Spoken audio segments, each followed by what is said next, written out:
Ventilation ખોલાવો.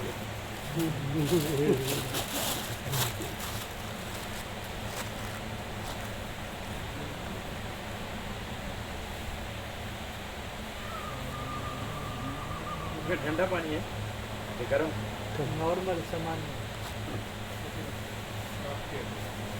पूरा भरा है पूरा भरा है। अभी साफ करके भरा है। हैं? साफ करके भरा है आज इसको। ऐसा हैं? टंकी साफ करने के बाद नीचे हाँ तो धूल नहीं आएगी. हाँ धूल नहीं। साफ रखना चाहिए. हाँ ये बाहर से पूरा ही साफ है. हाँ बाहर से भी साफ, अंदर से भी नीचे सब साफ। हाँ अच्छा रहता है. तो स्वच्छ स्वच्छ हवा आती है ना, हाँ धूल नहीं आती. हाँ सब वस्तु हमें साफ रहती है. स्वच्छता ત્યાં પ્રભુતા. ઓમ ઓમ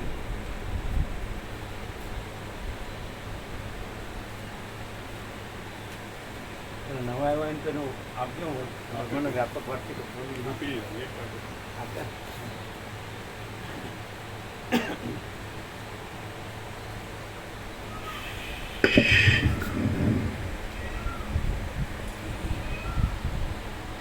ઓમ ઓમ ઓછા છે ઓછા છે કરો બરાબર. ઓમ ઓમ ઓમ ઓછો છે. કોન્ટેક્ટ લૂઝ રહેજો.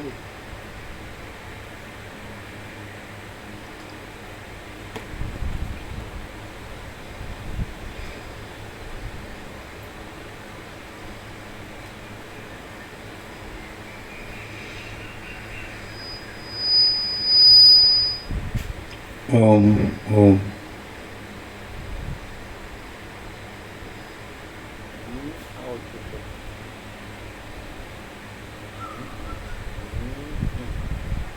કદાચ આવશે.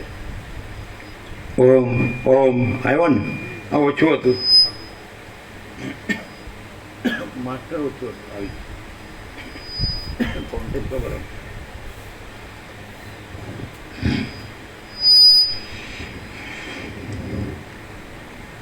परम चिदाकाश परम ज्योति अखंड ज्योति अनंत पूर्ण परम चिदाकाश परम शांति स्वयं सिद्ध स्वयं प्रकाश स्वयं पूर्ण स्वस्वरूप यही सब कुछ है. इसके सिवा कुछ नहीं है. शून्यभास अनंत कोटि महाकल्पो है ही नहीं. वसिष्ठराम निर्वाण उत्तरार्ध राउंड 38मो राउंड.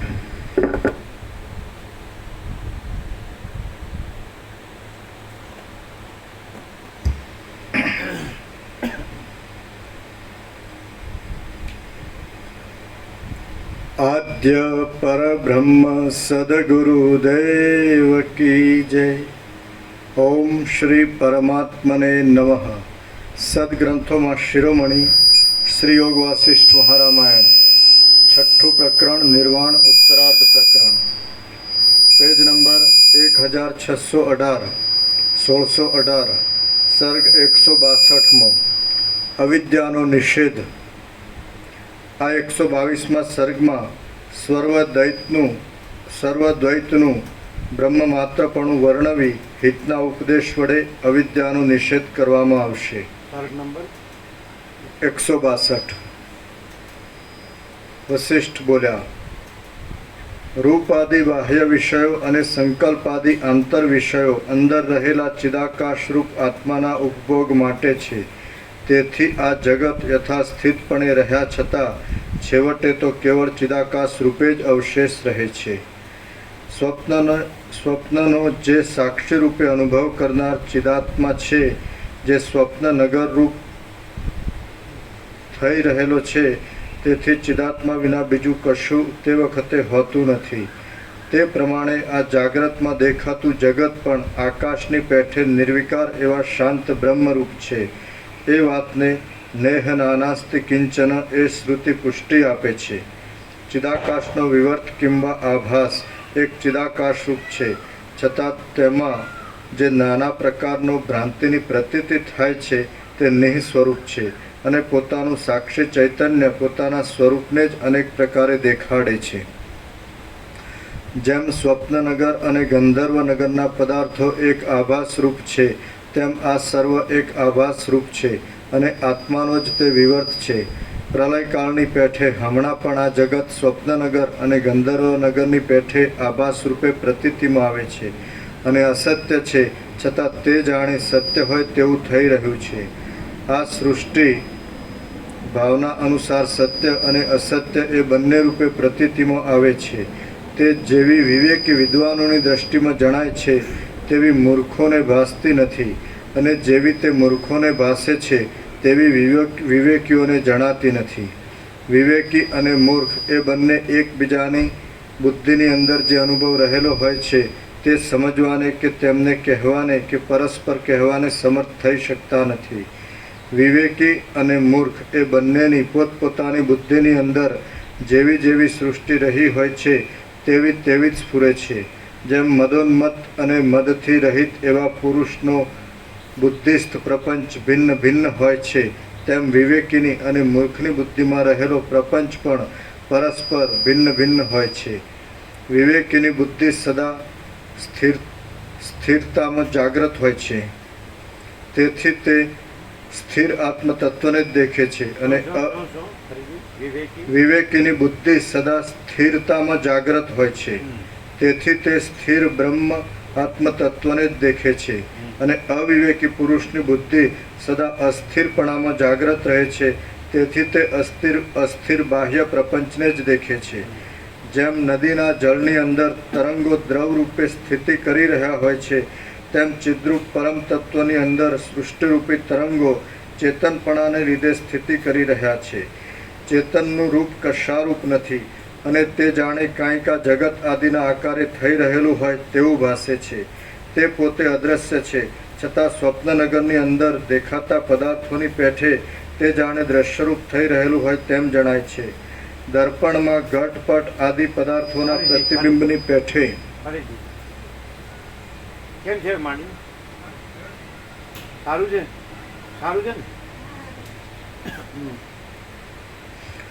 જેમ નદીના જળની અંદર તરંગો દ્રવ રૂપે સ્થિતિ કરી રહ્યા હોય છે, તેમ ચિદ્રૂપ પરમ તત્વની અંદર સૃષ્ટિરૂપી તરંગો ચેતનપણાને લીધે સ્થિતિ કરી રહ્યા છે. ચેતનનું રૂપ કશારૂપ નથી, અને તે જાણે કાંઈક આ જગત આદિના આકારે થઈ રહેલું હોય તેવું ભાસે છે.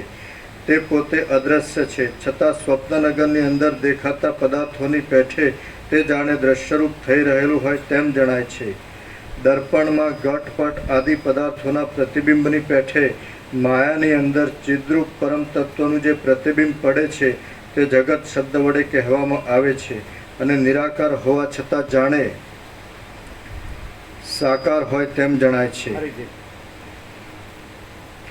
દર્પણમાં ઘટપટ આદિ પદાર્થોના પ્રતિબિંબની પેઠે માયાની અંદર ચિદ્રૂપ પરમ તત્વનું જે પ્રતિબિંબ પડે છે તે જગત શબ્દ વડે કહેવામાં આવે છે, અને નિરાકાર હોવા છતાં જાણે સાકાર હોય તેમ જણાય છે. આત્માને દેહરૂપ સમજવો એ કેવળ ભ્રાંતિ માત્ર છે, કેમ કે તે દેહ મિથ્યા છે. પિશાચના વિલાસની પેઠે તેનું દેખાવું ભ્રાંતિજન્ય છે, અને દ્રઢપણે સર્વ પરિશ્રમનું મૂળ છે. મનોરાજ્યની પેઠે તે અસત્ય છે, અને કમળપત્ર આદિ ઉપર પડેલ લંબાઈ રહેલા જળબિંદુની પેઠે ક્ષણભંગુર છે. વિદ્વાન અને અવિવેકી એ બંનેના અનુભવ વડે જે અસત્ય જણાય છે તેમાં વળી આત્માપણું કેવું હોય? જાડા વાંસને ચીરતા તેની અંદર રહેલો શબ્દ જાણે બહાર નીકળી સંભળાતો હોય તેમ ભાસે છે, પણ તેમાં કંઈ શબ્દનું રહેવું કે બહાર નીકળવું હોતું નથી. વળી જેમ જળને વિશે તરંગોમાંથી, અગ્નિને વિશે જ્વાળા આદિમાંથી, કંઠ તાલુ આદિ પ્રદેશમાં પવનના યોગથી અને આકાશમાં પડછંદામાંથી ઉત્પન્ન થતા શબ્દો જાણે તે સ્થળમાંથી બહાર નીકળતા હોય એમ ભાસે છે, પરંતુ પ્રથમથી કાંઈ તેઓ તેની અંદર હોતા નથી. તે જ પ્રમાણે સર્વ પદાર્થો વાસનામય હોવા છતાં જાગ્રત અને સ્વપ્નમાં પ્રતીતિમાં આવે છે. તેથી જાણે તે આત્મામાંથી બહાર નીકળતા હોય તેમ ભાસે છે, પણ તેમની સ્થિતિ અંદર છે જ નહીં. સૃષ્ટિના આદિકાળથી માંડી સ્વપ્ન શૈલની પેઠે પોતાનું આત્મ ચૈતન્ય જ સર્વરૂપે વિવર્ત ભાવને પ્રાપ્ત થઈ રહેલું છે. બાકી વસ્તુતઃ જોઈએ તો શબ્દ પણ નથી, અર્થ પણ નથી અને દ્રશ્યપણું પણ નથી. જે કાંઈ આ છે અને ભાસે છે તે પરમાર્થ દ્રષ્ટિએ સદરૂપ છે. સૃષ્ટિના પ્રારંભમાં જ કારણના અભાવને લીધે સદવસ્તુથી વિલક્ષણ એવું કશું ઉત્પન્ન જ થયું નથી. સર્વ પદાર્થો આમ જ રહ્યા છે, છતાં શબ્દ ભેદ અને અર્થ એ સર્વને મન વડે કાઢી નાખી હું શાંત થઈ રહ્યો છું, નિર્વાણને પ્રાપ્ત થયો છું અને હું ચિદાકાશ રૂપ જ છું એમ સમજવાનું છે. એક શુદ્ધ બોધરૂપ આત્મવિશ્રાંતિ વડે આ દ્વૈત પ્રપંચનો ત્યાગ કરો. માઇક નીચું કરો. વાંચતા મોઢું નીચું જાય છે. માઇકની આ સામે રહેવું જોઈએ.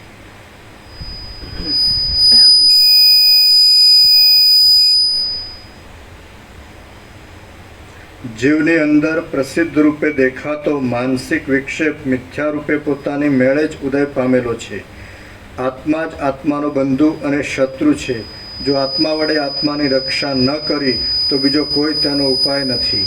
જ્યાં સુધી હજી તરુણ અવસ્થા છે ત્યાં સુધી શુદ્ધ બુદ્ધિરૂપી નૌકા વડે આ સંસાર સાગરને પેલે પાર પહોંચી જાઓ. જે કાંઈ તમારે શ્રેય કરવાનું હોય તે આજે જ કરો, કેમ કે વૃદ્ધ થયા પછી શું કરી શકશો? વૃદ્ધાવસ્થા આવતા પોતાના ગાત્રો પણ ભારરૂપ થઈ પડે છે. બાળપણું અને વૃદ્ધપણું તિર્યક યોનિની પેઠે જ્ઞાનને સાધી આપનાર થઈ શકતું નથી. બાકી તરુણપણું જો વિવેકવાળું હોય તો જીવિતનું સાફલ્ય કરી આપનાર નીવડે છે. વીજળીના ઝબકારા જેવા આ ચપળ સંસારમાં આવી સદશાસ્ત્ર તથા સત્સંગતિ વડે મોહરૂપ કાદવમાંથી સારરૂપ આત્માને ખેંચી કાઢવો. અહો, ખેદની વાત છે કે મનુષ્યો ક્રૂર છે અને તેમની શી ગતિ થશે?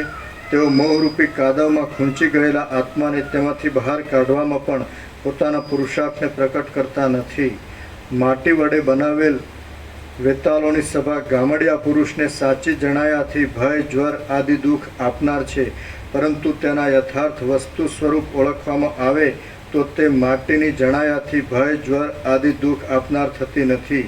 તે જ પ્રમાણે બ્રહ્મના વિવર્તરૂપ દ્રશ્યની શોભા અવિવેકી પુરુષને ભય ઉત્પન્ન કરે છે, પણ તેનું યથાર્થ સ્વરૂપ ઓળખવામાં આવે તો બ્રહ્મરૂપે જ થઈ રહે છે અને તે કાંઈ પણ ભય આપનાર થતી નથી.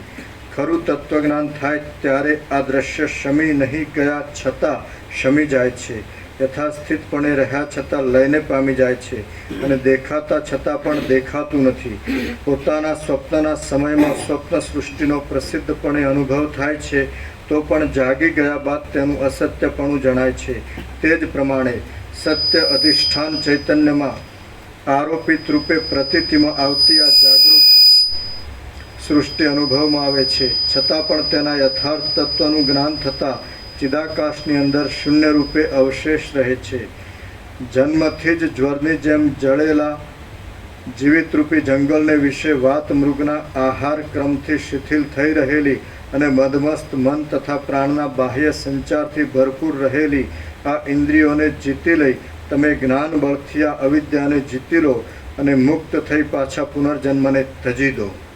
શ્રીયોગ વાસિષ્ઠ મહારામાયણમાં નિર્વાણ પ્રકરણના ઉત્તરાર્ધનો અવિદ્યા નિષેધ નામનો સર્ગ 162મો સમાપ્ત. સર્ગ 163મો ઇન્દ્રિયોને જીતવાના ઉપાયો. આ 163મા સર્ગમાં ઇન્દ્રિયો જીતવાના ઉપાયો, ચિદાકાશ કે જે અદ્વિતીય છે તેમાં ચિત્તનો નિરોધ અને આ શાસ્ત્રનો અભ્યાસ ઇત્યાદિ બોધ થવાના હેતુ વિશે વર્ણન કરવામાં આવશે. રામ બોલ્યા, હે મહારાજ, ઇન્દ્રિયોને જીત્યા વિના આ અજ્ઞાનીપણું શાંત થતું નથી, માટે ઇન્દ્રિયો શી રીતે જીતાય તે આપ કહો. વશિષ્ઠ બોલ્યા, જેમ બળતો દીવો પણ ટૂંકી નજરવાળા પુરુષને સૂક્ષ્મ વસ્તુ જોવામાં ઉપયોગી થતો નથી, તેમ અનેક ભોગોમાં પોતાનો ઉત્કર્ષ પ્રતિપાદન કરવામાં અને જીવનના ઉપાયરૂપ ધન મેળવવા આદિમાં આસક્ત થઈ રહેલા પુરુષને બ્રહ્મજ્ઞાનમાં શાસ્ત્ર આદિ સાધન ઉપયોગી થતા નથી. વળી તેમાંથી ઇન્દ્રિયો ઉપર તે જય પણ મેળવી શકતો નથી. માટે ઇન્દ્રિયોને જીતવા માટે હું એક નિર્બાધ યુક્તિ કહું છું, તે તમે સાંભળો. કેમ કે એ યુક્તિ વડે થોડી પણ સાધન સંપત્તિ પોતાના પુરુષ પ્રયત્નના બળથી સુખથી મોક્ષ સિદ્ધિને સાધી આપે છે. પુરુષ પોતે ચિન્માત્ર છે એમ તમે સમજો. તે જ્યારે ચિત્તને અધીન થઈ જાય છે ત્યારે જીવ નામને ધારણ કરે છે. એ જીવ ચિત્તવૃત્તિ દ્વારા જે તરફ ખેંચાય છે તેમાં તે ક્ષણવારમાં આસક્ત થઈ જાય છે. પોતાના ચિત્તનો પ્રત્યાહાર કરવાનો પ્રયત્ન ચિત્તને બહિર્મુખ ન થવા દેતા અંતર્મુખ રાખવા માટે આ પ્રયત્નરૂપી તીક્ષ્ણ અંકુશના પ્રહાર વડે મદોન્મત્ત એવા મનરૂપી હાથીને જીતી શકાય છે. બાકી બીજા કોઈ પ્રકારે તેનો જય થતો નથી. ઇન્દ્રિયો રૂપી સેનાનું ચિત્ત જ મુખ્ય નાયક છે. તેથી ચિત્તને જીતી લેવાથી ઇન્દ્રિયો જીતાઈ જાય છે. કેમ કે પગરખા પહેનાર પુરુષને કંટક આદિ નડતા નથી. તેથી તેને આખી પૃથ્વી ચામડાથી મઢેલી હોય તેમ જણાય છે. પોતાના જીવાત્માને હૃદયમાં બ્રહ્મની સાથે એક કરી દઈ સ્થિર થઈ રહેનારા તત્વજ્ઞ પુરુષનું મન પોતાની મેળે જ શરદ ઋતુના ઝાકળની પેઠે શમી જાય છે. હે પ્રિય રામચંદ્રજી, જીવ ચૈતન્યને પોતાના જીવાત્માને હૃદયમાં બ્રહ્મની સાથે એક કરી દઈ સ્થિર થઈ રહેનારા તત્વજ્ઞ પુરુષનું મન પોતાની મેળે જ શરદ ઋતુના ઝાકળની પેઠે શમી જાય છે. હે પ્રિય રામચંદ્રજી, જીવ ચૈતન્યને યોગ દ્વારા બ્રહ્મમાં રોકી રાખવાથી જેવું ચિત્ત શાંતિને પ્રાપ્ત થાય છે તેવું તપ, તીર્થ, વિદ્યા અને યજ્ઞ આદિ ક્રિયાઓના સમૂહો વડે તે શાંતિ પામતું નથી. જે કાંઈ વિષય બળાત્કારથી સ્મરણ પથમાં આવે તેનો અધિષ્ઠાન ચૈતન્યમાં લય કરી દેવો, પોતાના નિશ્ચય વડે તેનું સ્મરણ જ કરી દેવું અને પોતાના નિશ્ચય વડે તેનું સ્મરણ જ કરી દેવું કે વિસ્મરણ. હા, પોતાના નિશ્ચય વડે તેનું વિસ્મરણ જ કરી દેવું અને જડ મૂળથી તેના સંસ્કારોને ઉખેડી નાખવા. આ ઉપાયથી ભોગના હેતુરૂપ વિષયોનો જય કરી શકાય છે.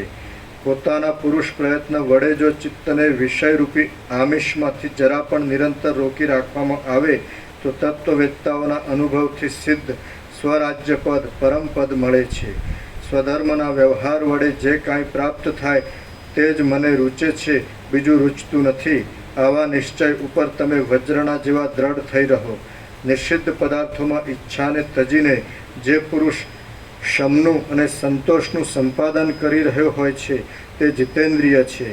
અંદર ચિદાત્મામાં રસિકતાને વિશે અને બહાર વિષય આદિમાં નિરસતાને વિશે જેનું ચિત્ત ઉદ્વેગ પામતું નથી તેનું ચિત્ત ઉપશમ પામી જાય છે. ચિત્તનો બહિર્મુખ થવાનો જે પ્રયત્ન છે તેને રોકી રાખવાથી મન વિષય તરફ દોડવાના પોતાના દુર્વ્યસનને છોડી દે છે. આમ ચિત્ત ચપળતાથી રહિત થઈ જાય છે એટલે તે વિવેક તરફ વળે છે. વિવેકી અને ઉદાર ચિત્તવાળો પુરુષ જીતેન્દ્રિય કહેવાય છે અને તે વાસનારૂપી તરંગોના વેગ વડે સંસાર સાગરમાં તણાતો નથી. સત્સંગતિ અને સત્શાસ્ત્રોના અવલોકન વડે નિરંતર જીતેન્દ્રિય પુરુષ જગતને વાસ્તવ રૂપે સત્ય બ્રહ્મ રૂપે દેખે છે. મિથ્યા વસ્તુ તરફ દોડવાથી દુઃખ દેનાર નિર્જળ પ્રદેશમાં થયેલી જળ ભ્રાંતિ જેમ સત્ય અવલોકનથી નિવૃત્ત થઈ જાય છે તેમ સંસારની ભ્રાંતિ પણ સત્ય અવલોકનથી શાંત થઈ જાય છે. દ્રશ્ય ભાવથી રહિત ચિન્માત્ર તત્વ જ વિવર્ત ભાવથી આ જગત રૂપે થઈ રહેલું છે. એવો જેને સત્યબોધ થયો હોય છે તેની દ્રષ્ટિમાં બંધ અને મોક્ષ એ બંને ક્યાંથી હોય? શોષાઈ જવાને લીધે આકારથી રહિત થઈ રહેલું જળ ક્ષીણતાને પામી જતાં પાછું પ્રવાહ રૂપે વહેતું નથી. તે જ પ્રમાણે કારણથી રહિત દ્રશ્ય જ્ઞાન વડે નિર્મૂળ થઈ જતાં પાછું અંકુરિત થતું નથી. ચિદાકાશ રૂપ પોતાનો સંકલ્પ તમે, હું ઇત્યાદિ રૂપને ધારણ કરી રહેલો છે. માટે અધ્યાસ વડે ખડું થઈ ગયેલ હું તમે ઇત્યાદિ રૂપ આ જગત જ્ઞાન વડે બાધિત થઈ જાય તો તે અધિષ્ઠાન ચૈતન્ય રૂપ જ જણાય છે. હું ઇત્યાદિ રૂપ આ જગત અવિદ્યા માત્ર જ છે, મિથ્યા હોવાથી શાંત છે, શૂન્ય માત્ર છે અને ચિદાકાશ રૂપી પોતાના તાત્વિક સ્વરૂપમાં જ રહેલું છે. ચિદાકાશની અંદર તેનો પોતાનો જે વિવર્ત રહે છે તે જ આ જગત રૂપે ભાસે છે. એ ચૈતન્યરૂપ તત્વ જગતથી સાવ શૂન્ય છે, એટલે તે અત્યંત શૂન્ય છે એવો નિશ્ચય થાય છે. અહીં સ્વપ્ન દર્શનના દ્રષ્ટાંતનું કોણ ખંડન કરી શકે તેમ છે? જેમ સ્વપ્ન સૃષ્ટિ મિથ્યા છતાં અનુભવમાં આવે છે, તેમાં દ્રશ્ય પ્રપંચ પણ મિથ્યા છતાં અનુભવમાં આવે છે. હે પ્રિય રામચંદ્રજી, સ્વપ્નમાં જે કાંઈ રાજ્ય વૈભવ આદિરૂપે પ્રતીતિમાં આવે છે તે એક સાક્ષી ચૈતન્યનો જ વિવર્ત છે અને પોતાના સ્વપ્નનો પોતાને અનુભવ થવો એ જ તેનું સ્વરૂપ છે. તેમાં કર્તા કર્મ કરણ આદિ કારકની કાંઈ અપેક્ષા નથી. તે જ પ્રમાણે જાગ્રત જગતનું પણ આવું સમજી લેવાનું છે. જે કાંઈ કર્તા કર્મ કરણ આદિની અપેક્ષાથી રહિત છે તે સર્વ ચિદગન છે અને તે મારું પોતાનું સ્વરૂપ છે. આ જગત સૃષ્ટિના આરંભકાળમાં કર્તા કર્મ આદિ સાધન સંપત્તિવાળું હોય તેમ જાણી શકાતું નથી. તેથી તે મારા પોતાના સ્વયં પ્રકાશ આત્મા રૂપ જ છે. જેમ સ્વપ્નની અંદર પોતાનું મરણ અનુભવમાં આવવા છતાં જાગીને જોઈએ તો હોતું નથી, અને જેમ નિર્જળ પ્રદેશમાં ઝાંઝવાના જળની ભ્રાંતિ પ્રતીતિમાં આવતા છતાં વસ્તુતઃ જોઈએ તો હોતી નથી, તેમ આ અવિદ્યા દેખાતા છતાં વસ્તુતઃ જોતા છે જ નહીં. સૃષ્ટિના આરંભકાળમાં ચિદાકાશે પોતાના સ્વરૂપની અંદર જે વિલાસને વિસ્તારી દીધો તે જ નિર્મળ છતાં કાકતાલિયાની પેઠે પોતાની મેળે જગતરૂપ થઈ રહેલો છે. નિર્મૂળ જગત નહીં ભાસતા છતાં જાણે ભાસ્યા કરતું હોય તેવું થઈ રહ્યું છે.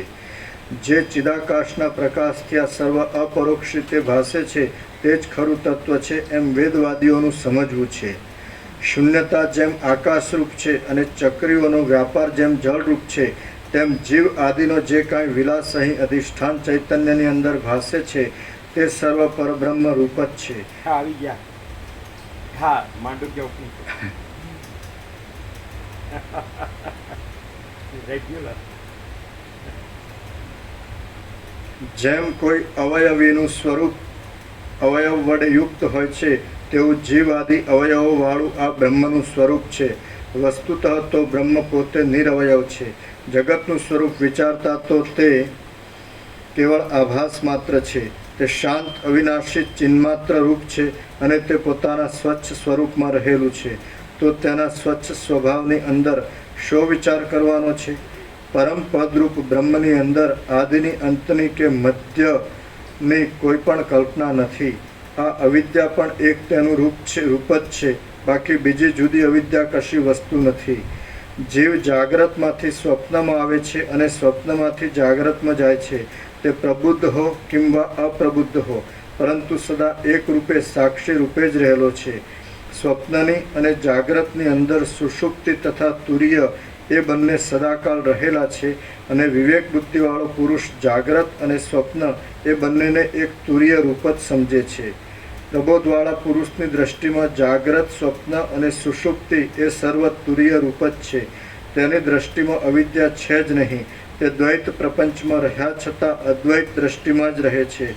અવિદ્યાથી રહિત થઈ ગયેલા તત્વજ્ઞ પુરુષમાં દ્વૈત અદ્વૈત હું તમે અને અમુક આ પદાર્થ એવી કાંઈ કલ્પના પણ ક્યાંથી હોય? અને સાવ શૂન્ય ભાવની કલ્પના પણ કેવી હોય? દ્વૈત અદ્વૈતના પક્ષથી ઉત્પન્ન થયેલી વાક્ય રચનાના વિલાસો વડે કિંવા ભ્રાંતિ વડે અવિવેકી બાળકો ક્રીડા કરે છે, પરંતુ જ્ઞાન વૃદ્ધ પ્રૌઢ પુરુષો તેને હસે છે. દ્વૈત અદ્વૈત સંબંધી વિવાદની ઈચ્છા હૃદયરૂપી આકાશની અંદર એક મંજરીના જેવી છે. તે વિના પ્રબોધરૂપ આકાશની બરાબર શુદ્ધિ થતી નથી. માટે મેં પણ સુહૃદ ભાવને સ્વીકારી લઈ વિવાદ વડે અહીં દ્વૈતાદ્વૈત સંબંધી ચર્ચા કરેલી છે અને તે હૃદયરૂપી ઘરની અંદર અવિદ્યારૂપી ભસ્મને સાવરણીની પેઠે દૂર કરી દે છે. યોગ્ય અધિકારી પુરુષો અવિદ્યારૂપી કચરો નીકળી ગયા પછી બ્રહ્મમાં ચિત્ત રાખી રહે છે. બ્રહ્મમાં જ પ્રાણને ધારણ કરી રહે છે. પરસ્પર બોધ કરે છે. ભગવદ્ ગુણનું વર્ણન કરે છે. શુભ વાર્તાલાપ કરે છે અને પ્રસન્ન થઈ આનંદ પામે છે. આવી રીતે અવિચ્છિન્ન ભક્તિ વડે પ્રીતિપૂર્વક ભજનારા અને નિરંતર વિચારયુક્ત વિવેકી અધિકારીઓને હું એવી ઉત્તમ બુદ્ધિનો યોગ આપું છું કે જેથી તેઓ તે અવિનાશી પદને પ્રાપ્ત થાય છે. એકમાત્ર તૃણની પણ રક્ષા કરવા માટે યત્ન કરીને ઉપાય સાધવામાં આવે છે તો જ તે ઉપયોગી થાય છે. તો પછી ત્રૈલોક્યના અનેક સમૂહને આચ્છાદન કરી દેનારું બ્રહ્મરૂપ તત્વજ્ઞાન યત્ન વિના કેમ સિદ્ધ થાય? જે ઉત્તમ સ્થિતિ પાસે પ્રસરી રહેલું તથા આત્મા સંબંધી દુઃખથી રહિત અને હૃદયમાં રહેલ અધમ કામને જીતવામાં અસમર્થ આ આખું જગત જે ઉત્તમ સ્થિતિ આગળ ઉપહાસના સ્થાનરૂપ થાય છે, તે જ્ઞાનમય ઉત્તમ સ્થિતિનો લાભ વિનાયતને શી રીતે મળે? રાજ્ય આદિ સુખ તો મનનો એક અંકુર છે અને તે શા હિસાબમાં છે? પરંતુ તત્વજ્ઞાનથી થતી એક ઉત્તમ વિશ્રાંતિ આગળ ઇન્દ્રપદ પણ ઘાસના જેવું અતિ તુચ્છ છે. અજ્ઞાનરૂપી નિદ્રામાં સૂતેલા અને દ્રશ્ય વિષય ભોગમાં આસક્ત રહેલા અવિવેકી મનુષ્યો જેમ દ્રશ્યને અતિ આસક્તિથી જુએ છે, તેમ શાંત તત્વજ્ઞ મહાત્માઓ દ્રશ્યમાં આસક્તિ બાંધતા નથી. તેઓ તો સુષુપ્તિ જેવી અવસ્થામાં રહીને અજ્ઞાનરૂપી નિદ્રામાં સૂતેલા અને દ્રશ્ય વિષય ભોગમાં આસક્ત રહેલા અવિવેકી મનુષ્યો જેમ દ્રશ્યને અતિ આસક્તિથી જુએ છે, તેમ શાંત તત્વજ્ઞ મહાત્માઓ દ્રશ્યમાં આસક્તિ બાંધતા નથી. તેઓ તો સુષુપ્તિ જેવી અવસ્થામાં રહીને પ્રબોધને પ્રાપ્ત થાય છે અને નિરતિશય આનંદરૂપ પરમપદને અતિ આસક્તિથી જુએ છે. અતિશય યત્ન કર્યા સિવાય આ દુર્લભ મોક્ષપદ કોઈ દિવસ પ્રાપ્ત થતું નથી. મોટા અભ્યાસરૂપ વૃક્ષનું પરમપદ એ એક ફળરૂપ છે એમ તમે સમજો. એટલા માટે જ મેં તમને અભ્યાસની દ્રઢતા વિશે વારંવાર કહ્યું છે અને તમારે પણ આ ગ્રંથ વડે અને આ અભ્યાસના શ્રમ વડે આપણને શું પ્રયોજન છે એવી અશ્રદ્ધાવાળી બુદ્ધિ ન રાખવી, કેમ કે કોઈ અતિ કુશળ બુદ્ધિવાળાને જ અભ્યાસની અપેક્ષા રહેતી નથી.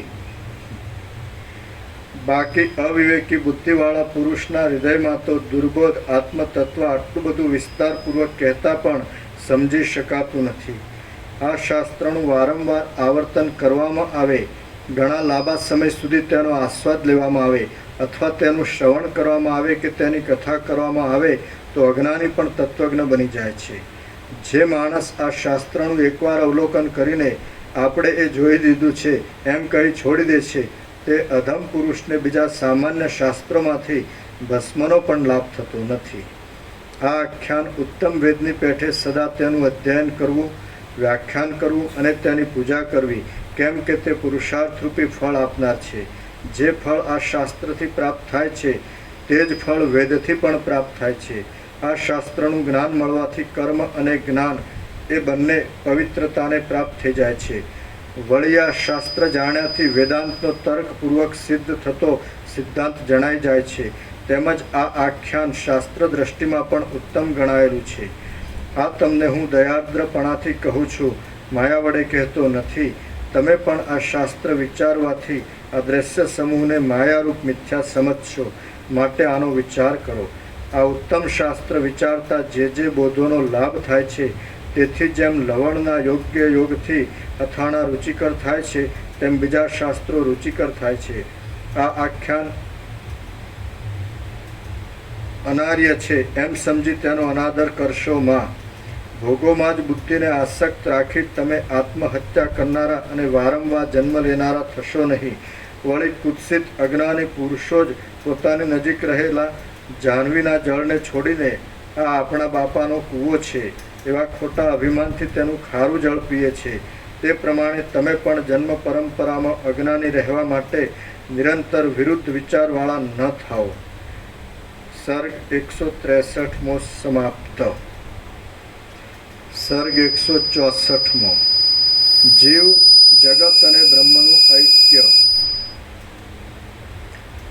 આ 164મા સર્ગમાં બ્રહ્મભાવનો આવિર્ભાવ થતાં જીવભાવ અને જગત ભાવની નિવૃત્તિ થઈ જતાં જીવ જગત અને બ્રહ્મ એ સર્વના એક સરખાપણા વિશે વર્ણન કરવામાં આવશે.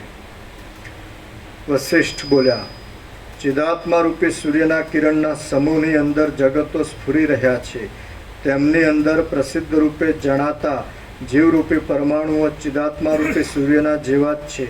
તેથી તેમનું નિરવયવપણું સિદ્ધ થાય છે. સર્વભેદ કરનાર ઉપાધિરૂપ વસ્તુ પરમબોધની પ્રાપ્તિ થતાં પોતાના ભ્રાંતિમય સ્વરૂપને છોડી દે છે, અથવા તો સર્વ વાક્યોનો એક બ્રહ્મમાં સમન્વય થઈ જવાથી બીજું ભેદ કરનાર કાંઈ છે જ નહીં. તત્વજ્ઞ પુરુષના વિષયરૂપ બ્રહ્મ સર્વ અવસ્થામાં ભેદ આદિરૂપ મેલથી રહિત છે અને તેમાં કોઈ દિવસ દ્વૈતરૂપી કશો પણ મેલ રહ્યો નથી. તત્વને ન સમજનાર અવિવેકી પુરુષોનો જે વિષય હોય તે તો તેઓ જ જાણે. અમે તો હું તમે ઇત્યાદિ ભેદને જાણતા જ નથી. તેમ એ અવિવેકી પુરુષને તથા તે મેલરૂપ વસ્તુને પણ જાણતા નથી. આ અમુક રૂપ છે, હું અમુક રૂપ છું, અમુક મૂર્ખ છે અને અમુક સત્ય છે એવી ભેદ ભરેલી બુદ્ધિ તત્વજ્ઞમાં સંભવતી નથી. કેમ કે દેવભૂમિ રૂપ મેરુ પર્વતમાં ઝાંઝવાનું જળ ક્યાં હોય? જેમ એક જ દ્રવ્યના એક જ તત્વના તાત્વિક નિશ્ચય પર સ્થિર રહેલા પુરુષના ચિત્તની અંદર તેનાથી વિરુદ્ધ ભ્રાંતિઓ પેદા થતી નથી, તેમજ તત્વના વાસ્તવિક નિશ્ચય ઉપર આરૂઢ થઈ રહેલા તત્વજ્ઞની અંદર પણ બીજી ભ્રાંતિઓ ઉત્પન્ન થતી નથી. આ દ્રશ્ય હતું નહીં, ઉત્પન્ન પણ થયું નથી, હમણાં વિદ્યમાન પણ નથી અને હવે પછી થશે પણ નહીં, પરંતુ વિવેક વડે જોતા સદરૂપ બ્રહ્મ જ વિવર્ત ભાવથી આવા રૂપે રહ્યું છે. ચિદાકાશના વિલાસને જો જગતરૂપ સમજવામાં આવે તો પોતાના શુદ્ધ બ્રહ્મરૂપ આત્મામાં સ્થિર થઈ જઈ શકાય છે અને જીવનમુક્ત દશામાં વિવેકી પુરુષો જગતને જ્ઞાનરૂપ જ સમજે છે, પણ તેને જડ રૂપે દેખતા નથી. સ્વપ્નને વિશે અને મનોરાજ્યમાં કલ્પી લીધેલા નગરોને વિશે જેમ સ્વચ્છ ચિદાકાશ વિના બીજું કશું પણ નથી, તેમ જાગ્રત રૂપ પ્રતીતિમાં આવતા આ જગતની અંદર પણ ચિદાકાશ વિના બીજું કાંઈ નથી. વળી નિરાકાર એવા જીવોનું રૂપાંતર પણ થતું નથી. પ્રથમ આ કશું પણ ઉત્પન્ન થયેલું જ નથી અને જે કાંઈ ચેતન સત્તાથી ભાસે છે તે અનાદિ ચિદાકાશ રૂપ છે. જ્યાં પ્રથમ ઉપાદાન કારણ, નિમિત્ત કારણ કે સહકારી કારણ એ કશું નથી, તેમાંથી આ જગતરૂપ વસ્તુ પોતાની મેળે જ ઉત્પન્ન થાય છે. આમ કહેવું કેવું પાયા વગરનું છે. માટે પ્રથમ અહીં કશું પણ પોતાની મેળે ઉત્પન્ન થતું નથી. અવિવેકીઓના અનુભવમાં આવતા બ્રહ્મા આદિ પણ વસ્તુતઃ હોતા નથી, પરંતુ આ ચિદાકાશ જ સ્વયંભૂ અને આ પ્રપંચ એ બંને રૂપે પ્રસરી રહેલું છે. ચિત્ત સત્તા વડે તે આકાશ જેવું શૂન્ય છે, છતાં આવે રૂપે ભાસી રહ્યું છે. શ્રીયોગ વાસિષ્ઠ મહારામાયણમાં નિર્વાણ પ્રકરણના ઉત્તરાર્ધનો જગત પરમાત્મનો રૈક્ય પ્રતિપાદન નામનો સર્ગ 164મો સમાપ્ત. સર્ગ 165મો જાગ્રત સ્વપ્નનું ઐક્ય. આ 165મા સર્ગમાં પરસ્પર ઉત્પત્તિ થવાથી અને પરસ્પર સંબંધને લીધે સર્વનું ચિન્માત્રપણું દ્રઢ કરવા માટે જાગ્રત અને સ્વપ્ન એ બંનેના ઐક્ય વિશે વર્ણન કરવામાં આવશે. વસિષ્ઠ બોલ્યા, મનોરાજ્ય ક્ષણિક હોવાથી જાગ્રતમાં સ્વપ્નના જેવું છે અને તેમાંય મનોરાજ્યની સ્વપ્ન જ જાગ્રત ભાવને પ્રાપ્ત થાય છે. સ્વપ્નમાં પ્રતીતિમાં આવતી જાગ્રત અવસ્થામાં આ પ્રસિદ્ધ જાગ્રત સ્વપ્નતાને પ્રાપ્ત થઈ જાય છે. સ્વપ્ન જાગ્રતમાં અનુસ્યુત છે અને જાગ્રત સ્વપ્નમાં અનુસ્યુત છે. સ્વપ્નરૂપ જાગ્રતમાંથી પ્રબુદ્ધ થયેલો આત્મા પાછો જાગ્રત રૂપી સ્વપ્નમાં પ્રવેશ કરે છે. જાગ્રત રૂપ સ્વપ્નમાં રહેલો પુરુષ સ્વપ્ન અવસ્થાને સ્વપ્ન એવા નામથી કહે છે અને સ્વપ્નરૂપ જાગ્રતમાં રહેલો જીવ જાગ્રતને જાગ્રત એવા નામથી કહે છે. સ્વપ્ન અવસ્થામાં અનુભવાતી જાગ્રત અવસ્થા જાગ્રતના જેવો જ અનુભવ આપવાથી જાગ્રત જ છે, સ્વપ્ન નથી. હવે મનોરાજ્યમાં પણ એક જાગ્રત સ્વપ્નના જેવું છે અને તે પણ સ્વપ્નના જેવું અનુભવમાં આવવાથી એક સ્વપ્ન જ છે, પરંતુ તે કોઈ દિવસ જાગ્રત નથી. નિરંતર જાગ્રત અવસ્થામાં સ્વપ્ન થોડો કાળ રહેનાર ભાસે છે અને સ્વપ્ન અવસ્થામાં નિરંતર જાગ્રત થોડો કાળ રહેનાર ભાસે છે. જાગ્રત અને સ્વપ્ન એ બંનેનો કોઈ દિવસ કશો પણ ભેદ નથી અને પરસ્પર એકબીજાનું અનુસ્યુતપણું રહેલું છે, પણ યુક્તિ વડે જોતા તે સત્ય નથી. અતિ પ્રકાશ રૂપે પ્રતીતિમાં આવતું જાગ્રત રૂપી સ્વપ્ન મરણ સમયે અને જ્ઞાનનો ઉદય થવાના સમયે શમી જાય છે. વળી તે સ્વપ્ન તથા સુષુપ્તિ એ બંનેના અનુભવ કાળમાં શૂન્ય રૂપ જ રહે છે. આ જીવનરૂપી સ્વપ્ન સમયમાં મરણ પછીના જન્મરૂપી જાગ્રત દ્રશ્યનો અભાવ હોય છે, તેથી તેમાં બીજા જન્મરૂપી જાગ્રતના કોઈ પણ પદાર્થો દેખાતા નથી. શૂન્ય છતાં નાના પ્રકારે થઈ રહેલી એવી જીવિતરૂપી જાગ્રત અવસ્થા જ્યારે વિદ્યમાન હોય છે ત્યારે પરલોકરૂપી કાંઈ પણ સ્વપ્ન જોવામાં આવતું નથી. જેમ સ્વપ્નની અંદર દેખાતા ત્રણેય લોક ચિદાકાશના માત્ર ચમત્કાર રૂપ છે, તેમ જાગ્રત અવસ્થાની અંદર પણ ઠેઠ સૃષ્ટિના આરંભથી માંડી અંતઃકરણમાં ભાસી રહેલા આ ત્રણેય લોક ચિદાકાશનો એકમાત્ર ચમત્કાર રૂપ જ છે. સર્વ પ્રાણીઓ અને પંચમહાભૂતો અસત્ય છતાં સત્ય જણાય છે. સ્વપ્નમાં દેખાતી પૃથ્વીની પેઠે જાગ્રત અવસ્થામાં દેખાતી સૃષ્ટિ જો કે સાકારપણું વિશાળ રૂપે પ્રતીતિમાં આવે છે, તો પણ પરમાર્થ દ્રષ્ટિથી જોતા તે બિલકુલ નથી. સ્વપ્નની અંદર અનેક રૂપે પ્રતીતિમાં આવતા છતાં સ્વપ્ન સૃષ્ટિ વસ્તુતઃ જોતા સાવ શૂન્ય જ છે. તે જ પ્રમાણે જાગ્રત અવસ્થામાં પ્રતીતિમાં આવતું આ જગત પણ ચિદાકાશ રૂપ જ છે. તેજમાં રહેલા પ્રકાશની પેઠે ચિદાકાશનો એવો સ્વભાવ છે કે પોતાના સ્વરૂપની અંદર વિશાળ જગતના આકારે તેનો વિવર્ત પ્રતીતિમાં આવે છે.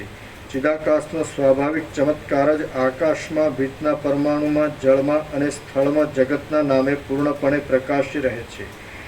જો એ જગતરૂપી ભ્રાંતિ અસત્ય છે અને સત્ય વસ્તુની પેઠે તે પ્રતીતિમાં આવવા છતાં આકાશરૂપ જ છે, તો પછી શા માટે એ તરફ આગ્રહ રાખવાનો છે? હે પ્રિય રામચંદ્રજી, ગ્રહણ કરનાર, ગ્રહણ કરવાનો વિષય અને ગ્રહણ કરવું એ ત્રણેય શૂન્ય જ છે. જગત અધિષ્ઠાન સત્તાથી સત્ય હો કિંવા આરોપિત રૂપે અસત્ય હો, પરંતુ તેમાં શો આગ્રહ રાખવાનો હોય? આ જગતની સ્થિતિ આપણને દેખાય છે તે પ્રમાણે હો કિંવા બીજા પ્રકારે હો અથવા સાવ ન હો, પરંતુ તેમાં સંબંધ રાખવા જેવું કાંઈ નથી.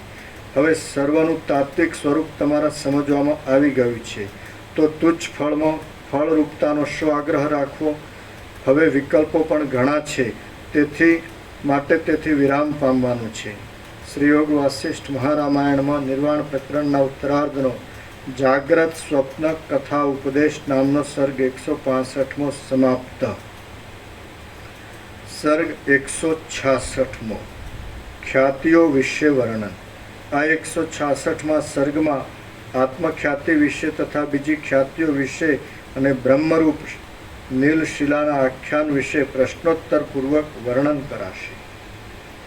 વસિષ્ઠ બોલ્યા, સાર્થક એવો આત્મ શબ્દ અને ખ્યાતિ શબ્દ એ બંનેથી રહિત એ આ આત્મખ્યાતિ છે એમ તમે સમજો, અને તે શિલાના અંદરના ગર્ભ જેવી એકરસ છે.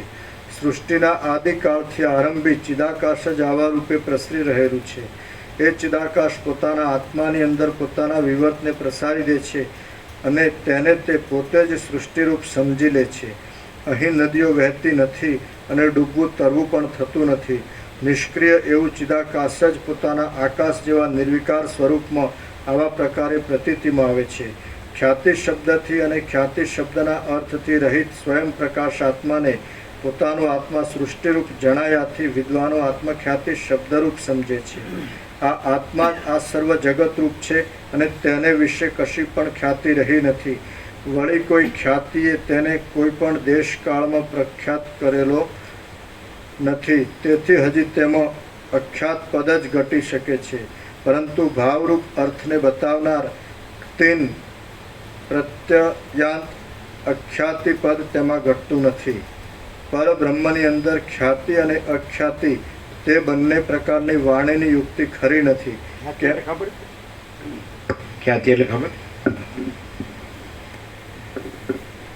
પ્રતીતિ એટલે જે પરબ્રહ્મ છે, એટલે જે પરમ પ્રકાશ છે, ચિદાકાશ છે, એની અંદર પરમાત્મા છે, એની અંદર પ્રતીતિ એવી ભ્રાંતિ છે જ નહીં. કોની પ્રતીતિ થાય? કારણ કે કેવળ અખંડ જ્યોતિ સ્વરૂપ પરમાત્મા છે, એટલે એમાં પ્રતીતિ એવી ભ્રાંતિ છે જ નહીં. ખ્યાલ? ખ્યાતિ એટલે પ્રતીતિ અથવા તો સંવેદન એટલે ત્રિપુટી છે જ નહીં. જ્ઞાતા જ્ઞાન નહીં, અનુભવી અનુભવ અનુભવ્ય, દ્રષ્ટા દર્શન દ્રશ્ય, બોધક બોધ બોધવ્ય, એવી ત્રિપુટી છે જ નહીં. પ્રતીતિ એટલે એક પ્રતીતિ કરનાર, પછી એની પ્રતીતિ, પછી જેની પ્રતીતિ કરે છે. જેમ કે સૂર્ય છે તે અખંડ પ્રકાશ જ છે, અખંડ તેજ, અખંડ જ્યોતિ. તો એની અંદર પછી સૂર્યની પ્રતીતિ કરનાર, પછી સૂર્યની પ્રતીતિ અને સૂર્ય, એવા ત્રણ ભાગ ભેદ છે જ નહીં. અખંડ સૂર્ય જ છે, તેમ અખંડ ચિદાકાશ જ છે. એટલે એમાં ખ્યાતિ શબ્દ ન આવે, પ્રતીતિ ન આવે. આ આભાસ ભ્રાંતિ છે, આ દ્રશ્ય છે, આ જગત છે, એની અંદર પ્રતીતિ આવે. આ જીવ પ્રતીતિ કરનાર પછી આ જગત અને એની પ્રતીતિ, સમજાય? તો દ્રષ્ટા દર્શન દ્રશ્ય, જ્ઞાતા જ્ઞાન જ્ઞેય, અનુભવ્ય અનુભવ અનુભવ્ય, બોધક બોધ બોધવ્ય, આ બધું આમાં આવે. હું તું તે, આ પ્રતીતિ છે આભાસ ભ્રાંતિમાં આવે, આ દ્રશ્ય ભ્રાંતિમાં આવે. પણ જે અખંડ ચૈતન્ય છે, સમજાય કે નહીં? એની અંદર પછી ભાગભેદ છે જ નથી, સજાતીય વિજાતીય સ્વગત ભેદ નથી. महाचिदाकाश खुद रहा है, दूसरा नहीं है. महाचिदाकाश ઉપર કોઈ પ્રભાવ નહીં है.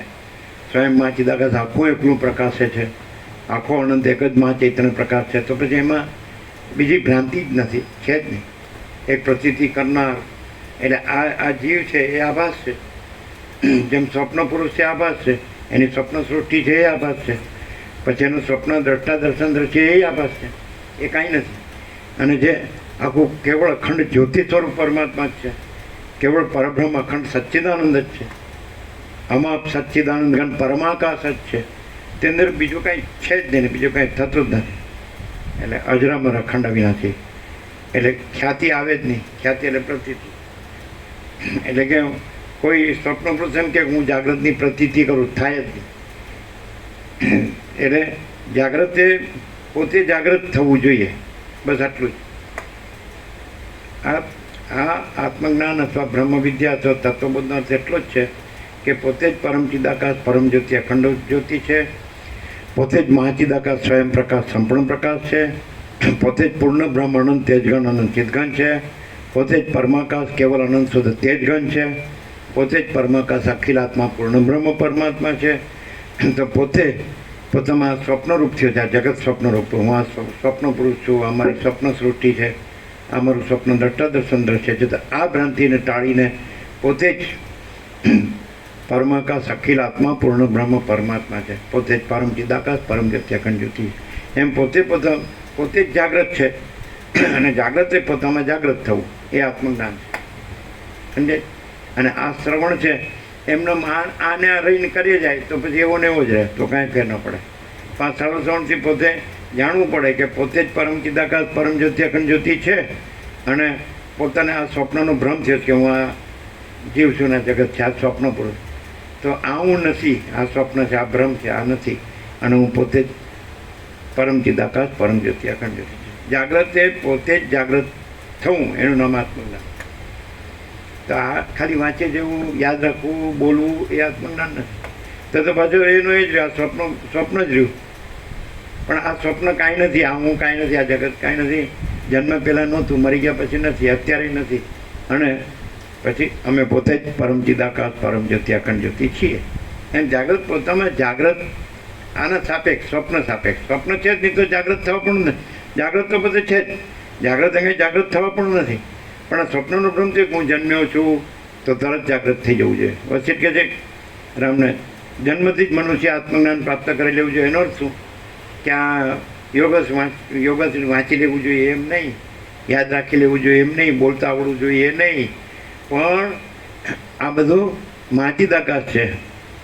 તો પછી બધાનું પેલા સૂર્યકાંત પ્રભુ કીધું ને ભાઈ, એવું દર્શન થયું 28 ફેબ્રુઆરી બ્રાહ્મણ, અને પછી જાગીને તરત લખી દીધું, અક્ષરમાં ફેર ન પડે. એટલે મહાચિદાકાશ અપના શુદ્ધ સ્વરૂપ હૈ, એવું એનું દર્શન થયું. મહાચિદાકાશ અપના શુદ્ધ સ્વરૂપ હૈ, આત્મજ્ઞાન. આ જ્ઞાન થયું કે ભાઈ સ્વપ્નમાં થયું, પણ પોતે જાગ્રત છે એવું થયું, અને પોતે સ્વપ્ન નથી એવું થયું. હવે અહીંયા તમે હું આ છું એમ રાખો, તમે સ્વપ્નમાં છો. અને મહાચિદાકાશ અપના શુદ્ધ સ્વરૂપ હે, અહીંયા પણ અત્યારે આ સ્વપ્નમાં, આ ભ્રમમાં હું આ છું ને જગત છે, આ ભ્રમ છે, આ સ્વપ્ન. એમાં એમ થાય કે માચિદાકાશ અપના સ્વરૂપ હે, તો એ આત્મજ્ઞાન નહીં સમજાય. ખ્યાલ આવે? પણ તમે એમ માનો કે માચિદાકાશ જુદું છે તો પરમાત્મા જુદા છે, પરબ્રહ્મ, અને હું આ છું, તો હજી તમે સ્વપ્નમાં છો. હું પોતે અનંતપૂર્ણ પરબ્રહ્મ છું, સ્વપ્રકાશ. એમ આ સ્વપ્ન બ્રહ્મ છે, ત્યાં તમને પોતે જાગ્રત છો અને આ સ્વપ્ન નથી એવું થાય, એ આત્મજ્ઞાન. આત્મા એટલે પોતાનું સાચું સ્વરૂપ, સંપૂર્ણ ભ્રમ રહિત શુદ્ધ સ્વરૂપ. આ ભ્રમ છે, હું આ જીવ છું ને જગત છે. આ તો અસત તસાર ને દુઃખ છે, મિથ્યાને નાશવંત છે, અને સ્વપ્ન જેવું જાણવાના જળ જેવું છે. આ હું નથી, આ જગત નથી. આ તો ક્યાં સાચું છે? અને સાચું માણસ એટલે જ દુઃખી થાય. અને કાંઈ નથી એમ જાણે ને હું પોતે અનંતપૂર્ણ પરબ્રહ્મ છું, સ્વપ્રકાશ, સ્વયં સિદ્ધ, સ્વયં પ્રકાશ, સ્વયંપૂર્ણ સ્વસ્વરૂપ, અવિદ્યાવાસના ચિત્ત હમ જગત છે જ નહીં. તો આ સ્વપ્નના બ્રહ્મ પણ પોતે જાગ્રત છે અને સ્વપ્ન બ્રહ્મ નથી, પોતે પરબ્રહ્મ છે અને આ જીવ જગત દ્રષ્ટાદ્રશ્ય બ્રહ્મ નથી, જાગ્રત સ્વપ્ન સુષુપ્તિ નથી. આનો પોતે સાક્ષી છે, જાગ્રત સ્વપ્નનો સાક્ષી છે પણ જાગ્રતમાં સ્વપ્ન નથી. એમ પોતે પરબ્રહ્મ છે, એ આ જીવ જગત સ્વપ્નનો સાક્ષી છે પણ પોતે જીવ જગત સ્વપ્ન નથી. કોને સમજાય ખબર? આ પકડી રાખે ને એમ ન સમજાય. હું આ છું ને આ મારું છે તો એમ ન ખબર પડે. હું કાંઈ નથી ને આ જગત કાંઈ નથી. જન્મ પહેલાં ક્યાં હતું, મરી ગયા પછી ક્યાં છે? અને સતત પરિવર્તનશીલ છે. એક ચિત્તની એક વૃત્તિ એક ક્ષણ પણ સ્થિર નથી. એક ચિત્તની એક વૃત્તિ એક ક્ષણ પણ સ્થિર નથી. તો તમે હું પકડી રાખવા નથી રહ્યા છો? આવ્યો તો એકલો, જાય છે એકલો. ખાલી હાથે આવ્યો હતો, ખાલી હાથે જાય. કાંઈ લાવ્યો નહોતું, કાંઈ લઈ જતો નથી. નાકડું પકડ આવ્યો હતો, નાકડું પકડે જાય. બધી ખબર પડે, છતાં મૂળ ને જળની જેમ આમ બસ ચીપકી જ રહે છે. આ હું છું ને આ મારું છે, આ હું છું ને મારું. આ પૈસા છે ને આ ભોગો છે. એમાં પછી ગંદી ગટરમાં સડીને મરી જાય. ભાન થવું જોઈએ પછી. એમાં કેટલા જન્મ સુધી એમાં મરણ. દેહના જન્મ મરણ છે, આત્મા તો જન્મ તો મળતો નથી, હજારો મળશે. નૈનમ ચિંતનથી શસ્ત્રાણી, ગીતામાં કૃષ્ણ કહે અર્જુન. નૈનમ દહતી પાવક ન ચૈનમ ક્લેદયમ ત્યાપો ન શોષયતિ મારુત અચેત્યો યમ દાહ્યો યમ અક્લિદ્યો અશોચે એવ ચ નિત્ય સર્વગત સ્થાનો રચલોયમ સનાતન અજો નિત્ય શાશ્વતોયમ પુરાણો ન હન્યતે હન્યમાને શરીરે અવિનાશી તુ તદ્વિધિ યેન સર્વમિદમ તતમ વિનાશમવ્યસ્ય ન કશ્ચિત કથમ રતિ યસ્ત્વાત્મરતિરેવ સ્યાદાત્મતૃપ્તસ્ય માનવ આત્મન્યવેત સંતુષ્ટસ્ય કાર્યમ ન વિદ્યતે નૈવ તસ્ય કૃતે ન અર્થો ન કૃતે નેહ કશ્ચન ન ચાસ્ય સર્વભૂતેષુ કશ્ચિદ અર્થવ્યપાસ્તે. જે એ જ રહ્યો છે એને આ કાંઈ નથી, એનામાં કોઈ અભાવ નથી, કોઈ ઈચ્છા નથી. પોતે જ પરમાત્મા છે, પરબ્રહ્મ છે, પરમેશ્વર છે, પુરુષોત્તમ છે, પરમપદ છે, પરમ ચિદાકાશ છે, મહાચિદાકાશ છે, પરમાકાશ છે, બીજું કાંઈ છે જ નહીં. મહાચિદાકાશ ખુદ રહા है, दूसरा नहीं है. મહાચિદાકાશ ઉપર કોઈ પ્રભાવ નહીં. મહાચિદાકાશ આનંદપૂર્ણ સાર્વભૌમ સત્તા, મહાચિદાકાશ મહાચક્રવર્તી, મહાસામ્રાજ્ય, મહાચિદાકાશ સ્વયં સહજ સંપૂર્ણ સર્વસ્વ. જે પરમ સત્ય છે, પરમ તત્વ છે, એ આકાશથી પણ મોટું છે. આકાશથી પણ મોટો, આખો કેવળ પ્રકાશ. એમાં આકાશ એ નથી ને આ જગતે નથી, કોઈ જીવે નથી. તેવો જે જાગ્રત છે એ તત્વવેતા જીવન મુક્ત છે. એટલે બસ એટલે કે દ્રશ્ય ભ્રાંતિવાળાને તો એ સામાન્ય માણસ દેખાય, પણ એ તત્વવેતા જીવન મુક્તને સદા અખંડ જ્યોતિનું દર્શન થાય છે, સદા પરમ જ્યોતિનું દર્શન થાય છે કે અમે પોતે જ પરમ ચિદાકાશ, પરમ જ્યોતિ, અખંડ જ્યોતિ છે. અમે આ નથી, આ બધું નથી. પછી ડબલ રોલમાં દૂધમાં દહીંમાં રાખે, બેમાં પગ રાખે, કાંઈ ન મળે. આય હાચું ને આય હાચું. હવે સગવડિયું ભેળસેડિયું બાંધછોડીનું કામ નથી, આમ 0-0 વાળાનું કામ છે. આ છે એ છે ને નથી એ નથી, એને જ પરમાકાશ મહાપૂર્ણ, મહામાયા, મહાશૂન્ય.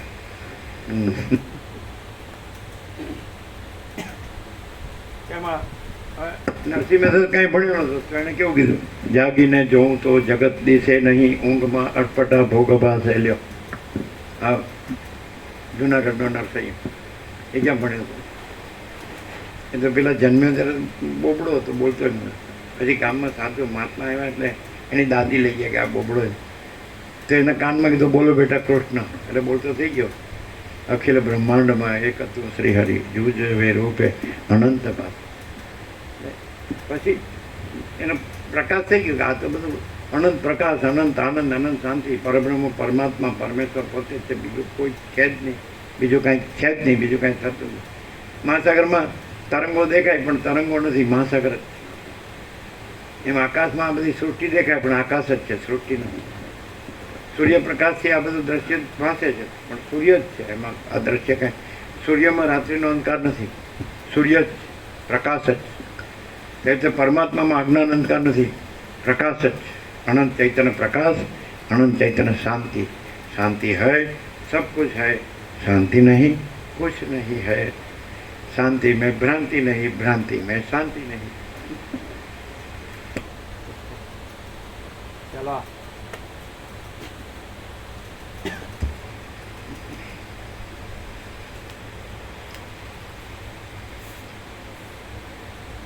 પરબ્રહ્મની અંદર ખ્યાતિ અને અખ્યાતિ એ બંને પ્રકારની વાણીની યુક્તિ ખરી નથી. કેમ કે અદ્વિતીય વસ્તુની અંદર ખ્યાતિ કે અખ્યાતિ કેવી હોય? પરબ્રહ્મ પોતે છે તો પરબ્રહ્મ ખ્યાતિ પણ ન હોય, પરબ્રહ્મની પ્રતીતિ ન હોય, પરબ્રહ્મ પોતે જ છે. પછી પ્રતીતિ કહો તો દ્વૈત ભ્રાંતિ થાય. એક પરબ્રહ્મ, પછી એની પ્રતીતિ કરનાર, પછી એની પ્રતીતિ, એમ ત્રણ ભાગ ભેદ થઈ જાય. અને પરબ્રહ્મ તો અખંડ ચૈતન્ય છે, અખંડ પ્રકાશ છે, અખંડ જ્યોતિ છે. તો એમાં એની પ્રતીતિ કરનાર ને એની પ્રતીતિ ને એમ ત્રણ ન હોય. એ કેવળ અખંડ એક જ અદ્વિતીય અનાદિ અનંત. આ તો બધું શું છે, ભ્રાંતિ રહીને પછી પરબ્રહ્મ બોલવું છે, પરમાત્મા બોલવું, એને કાંઈક મળે જ નહીં. અને ભ્રાંતિ ન રહે તો પરબ્રહ્મ છે, પરમાત્મા છે, એ ક્યાં લાવવાના છે? તો અનાદિ સિદ્ધ સત છે.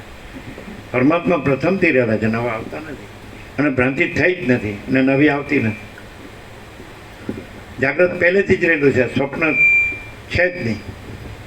જાગ્રત આવતું નથી, પહેલેથી જ છે. અને સ્વપ્ન થયું જ નથી, પહેલેથી જ નથી. આ બધું વાંચવાથી, ગુરુથી, શાસ્ત્રથી ખબર ન પડે, પ્રકાશથી જ ખબર પડે.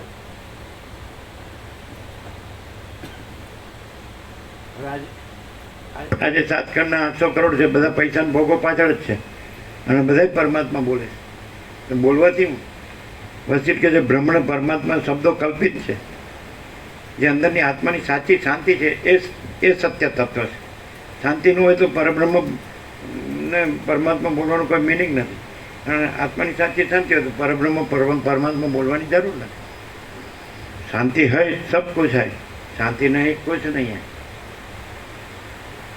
શું થયું? વરસાદ આવ્યો? ચાલો, દેવોએ પુષ્પવૃષ્ટિ કરી, કાલે કરીને આજે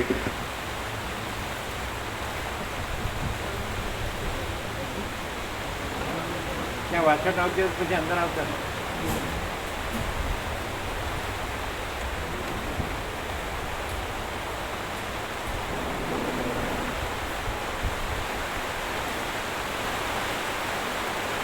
બધા મીડિયા લઈ જાઓ એટલે પલળે નહીં. અને ઇનસાઇડ આવી જાઓ બધા, આ બાજુ આવી જાઓ.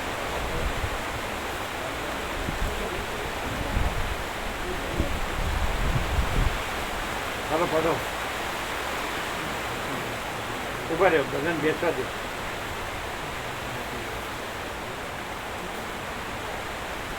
તમારે આવે વાછટ આવે નથી આવતી?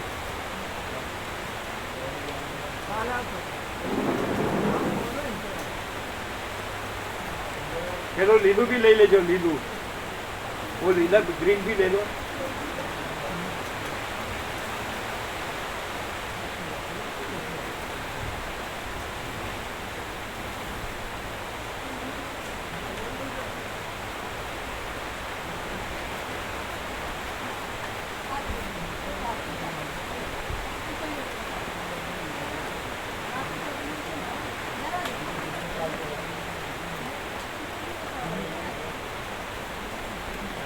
શીતળતા થઈ ગઈ, શીતળતા.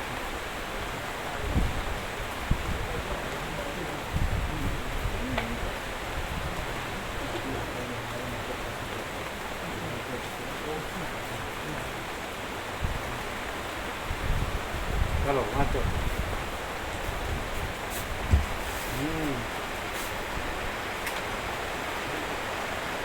અખ્યાતિ, અસત ખ્યાતિ, અન્યથા ખ્યાતિ અને બીજી પ્રખ્યાતિ એ સર્વ ચિન્માત્ર. અખ્યાતિ, અસત ખ્યાતિ, અન્યથા ખ્યાતિ અને બીજી આત્મખ્યાતિ એ સર્વ ચિન્માત્ર રૂપ પ્રકાશનો ચેતન સત્તા વડે પ્રતીતિમાં આવતો એક ચમત્કાર જ છે. તેમજ તેની સત્તા વડે જ તે અનુભવમાં આવે છે. ચિદાકાશરૂપી સૂર્યના સ્વચ્છ અગ્નિના તણખાની પેઠે કલ્પી લીધેલા ચિદભાવરૂપી કિરણો જ્યાં જ્યાં જેવા પ્રકારે વિવર્ત ભાવને પામી જાય છે ત્યાં ત્યાં તેવા પ્રકારે અનુભવમાં આવે છે. આત્મખ્યાતિ, અસત ખ્યાતિ, અખ્યાતિ અને અન્યથા ખ્યાતિ એ સર્વ આત્માનો વિવર્ત એટલે ચિદાકાશના ચમત્કાર રૂપ છે અને તેની વિભૂતિઓ છે. આત્મખ્યાતિ એવા નામના પદને છોડી દઈ તેનો જે મૂળ અર્થ છે, જે છેવટે અનાદિ અને અનંત નિષ્પ્રપંચ બ્રહ્મની અંદર પર્યવસાનને પ્રાપ્ત થાય છે, તે જ અહીં એકરસ રૂપે રહેલો છે. અને એ મૂળ અર્થ અંતે તો અનાદિ અને અનંત એવા નિષ્પ્રપંચ બ્રહ્મની અંદર છેવટે લય પામે છે. આ સંબંધમાં કાનને શોભા આપે તેવું એક મોટું આખ્યાન છે, તે તમે સાંભળો. તે દ્વૈત દ્રષ્ટિનું ખંડન કરનાર અને જ્ઞાનરૂપી સૂર્યનો ઉજાસ આપનાર છે. કરોડો યોજનના પ્રમાણની એક મહાવિશાળ નિર્મળ શિલા છે, અને ચારે બાજુથી શ્યામ જેવું આકાશ જો ભેતરૂપ હોય તો તે તેના જેવી કઠિન, વિશાળ અને નિર્મળ છે. તે શિલાના અંદર કોઈ પણ પ્રકારના સાંધાઓના બંધન નથી. તે ઘાટી છે, વજ્રના જેવી દ્રઢ કિંવા સ્થિર છે, અત્યંત પુષ્ટ છે, કઠિન જઠરને ધારણ કરનારી છે અને આકાશના જેવી નિર્મળ છે. અસંખ્ય કલ્પોના સમૂહ સુધી તે અવિનાશી છે, ઘાટા અંગવાળી છે, મનોહર અવયવ વડે રમણીય છે અને નિર્મળપણાથી તે આકાશરૂપ જ જણાય છે. તેની વિશિષ્ટ જાતિ કોઈના જાણવામાં આવતી નથી. વિશિષ્ટ માટે નીચે ટાંચ છે. વિજાતીય વસ્તુથી જુદી પાડનારી જાતિ, જેમ કે બ્રાહ્મણ જાતિ, ક્ષત્રિય જાતિ આદિ, કે જે તે વ્યક્તિને ઇતર વ્યક્તિથી જુદી પાડવામાં ઉપયોગી થાય છે. તેમજ કયા દેશમાં, કયા કાળમાં અને કયા પ્રકારે થઈ તે પણ કદી કોઈના જાણવામાં નથી. વળી તે દ્રઢ છે, અનંત છે, કઠિન છે, વજ્રના જેવી બળવાન તથા સ્થિર છે અને અવિનાશી છે. પંચ મહાભૂતો અને ચારે પ્રકારના પ્રાણીઓથી રહિત તેના જઠરની અંદર અનેક પદ્મના સમૂહો, શંખો, ગદાઓ તથા ચક્રો આદિ રેખારૂપે અને તેના અંગરૂપે રહ્યા છે. તે શિલાના ગર્ભની અંદર આકાશ, વાયુ, જળ, તેજ અને પૃથ્વી ઇત્યાદિ જગત હતું જ નહીં, પરંતુ તેણે પોતાની રેખાના જ એ સર્વનામો પાડ્યા હતા અને જીવોરૂપી રેખાઓની અંદર પોતાની જીવ એવી સંજ્ઞા પાડી હતી. રામ બોલ્યા, શિલા સ્વાભાવિક રીતે જડ હોય છે, તો તેમાં ચૈતન્ય ક્યાંથી હોય? અને જો જડ હોય તો પછી તે પોતાની રેખાના આકાશ, વાયુ આદિ નામો કેમ કલ્પી શકે? વશિષ્ઠ બોલ્યા, વિશાળ અને ઉજ્જવળ એ શિલા ચેતન પણ નથી અને જડ પણ નથી. તેની જાતિ કોણ જાણી શકે? અને તે વખતે ત્યાં બીજો કોણ હોય? રામ બોલ્યા, શિલાના ગર્ભમાં રહેલી રેખાને કોણ દેખે છે અને શી રીતે દેખે છે? એ શિલાની અંદર કોણ એ વિચિત્ર રેખાઓ આલેખી? ક્યારે આલેખી અને શી રીતે આલેખી? આપ તે મને કહો. વશિષ્ઠ બોલ્યા, એ અતિ દ્રઢ શિલા કોઈથી ભેદી શકાય કે આલેખી શકાય તેવી નથી, તેમજ તેનો કોઈ ભેદનાર કે આલેખનાર પણ નથી. આ સર્વ અપાર અને અનંત દેહવાળી એ શિલાથી વ્યાપ્ત છે. એ શિલાના ગર્ભની અંદર અનંત વૃક્ષો, પર્વતોના સમૂહો, નગરો અને ગામો અનંત રેખાઓ રૂપે રહેલા છે. તેમાં પ્રતિમાની પેઠે દેવતાઓ અને દૈત્યો સ્થૂળ અને સૂક્ષ્મ રૂપે તથા સાકાર, નિરાકાર રૂપે રેખાના આકારે રહેલા છે. તેની અંદર મહાવિશાળ આકાશ નામની એક મોટી રેખા રહી છે અને તેની મધ્યમાં બીજી સૂર્ય, ચંદ્ર એવા નામને ધારણ કરનારી ઉપરેખાઓ પણ રહી છે. રામ બોલ્યા, હે મહારાજ, શિલાના ગાટાના ગર્ભની અંદર રહેલી એ રેખાઓને કોણે દીઠી છે? તે કેવા પ્રકારની છે અને તે શી રીતે જોવામાં આવે તે તમે મને કહો. વશિષ્ઠ બોલ્યા, હે રામચંદ્રજી, શિલાના ગર્ભની અંદર રહેલી એ સર્વ રેખાઓ એવા જ પ્રકારની મેં જોઈ છે. જો તમારી ઈચ્છા થતી હોય તો તમે પણ સમાધિ વડે તે જોઈ શકશો. રામ બોલ્યા, એ શિલા તે વજ્રના જેવી દ્રઢ છે અને તેને ભાંગીને તેની અંદર જોઈ શકાય તેમ નથી, છતાં તમે તેની અંદર રહેલી એ રેખાઓ શી રીતે જોઈ? વશિષ્ઠ બોલ્યા, હે રામચંદ્રજી, આ હું વશિષ્ઠ નામનો દેહધારી પણ એ શિલાના ગર્ભમાં રહેલો હોવાથી એક રેખા રૂપ જ છું. તેથી ત્યાં રહી હું એ સર્વ રેખાઓના સમૂહને નિર્બાધપણે દેખું છું. બાકી બીજા પ્રકારે તે શિલાને ભાંગવાને કોણ સમર્થ થઈ શકે? હું તો શિલાની અંદર જ રહ્યો હતો, તેથી શિલાની અંદર રહેલા સર્વ સમૂહોને દેખતો હતો. રામ બોલ્યા, એ શિલા કઈ? તમે પોતે કોણ અને ક્યારે રહ્યા છો? આપ મને તે કહો. અને વળી આ શિલાના નામથી તમે શું કહ્યું તથા શું દીઠું તે કહો. વશિષ્ઠ બોલ્યા, આ મેં તમને જે શિલાના નામથી વાસના રહિત વચન રચના વર્ણી બતાવી છે તે પરમાત્માની મહાસત્તા જ છે. બાકી કાંઈ બીજી વિશાળ શિલા નથી. પરમાત્માની મહાસત્તારૂપ શિલાના છિદ્ર રહિત ગર્ભની અંદર આપણે સર્વ એ શિલાના માંસની પેઠે રહ્યા છીએ. આકાશ એ પરમાત્માની મહાસત્તારૂપ શિલાના એક અંગરૂપ છે એમ તમે સમજો. વાયુ પણ એ શિલાના અવયવરૂપ છે. ક્રિયા, શબ્દ, વાસના અને કાળની કલ્પના એ પણ તે શિલાના અંગરૂપ જ છે. પૃથ્વી, જળ, તેજ, વાયુ, આકાશ, મન, બુદ્ધિ અને અહંકાર એ સર્વ તે શિલાના એક અવયવરૂપ કહેવામાં આવે છે. આપણે સર્વ પરમાત્માની મહાસત્તારૂપી શિલાના માંસની પેઠે તેની અંદર જ રહેલા છીએ. આપણે સર્વ પરમાત્માની મહાસત્તારૂપી શિલાના માંસની પેઠે તેની અંદર જ રહેલા છીએ. આપણે વસ્તુતઃ કાંઈ તેનાથી જુદા નથી, પરંતુ આપણે જુદા છીએ એમ ભ્રાંતિ વડે સમજીએ છીએ. આ એક ચિન્માત્ર તત્વરૂપી અતિ મોટી વિશાળ શિલા છે.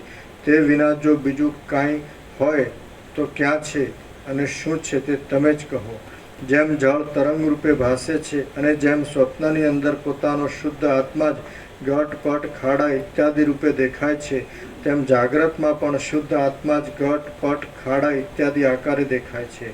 આ સર્વ બ્રહ્મ વડે ભરપૂર છે. ચિન્માત્ર તત્વ વડે ઘટ્ટપણે વ્યાપ્ત છે. પારમાર્થિક સત્ય તત્વ વડે એકરસ થઈ રહેલું છે અને સર્વ બ્રહ્મરૂપ હોવાથી એકરસ છે એમ વિવેકીઓ સમજે છે.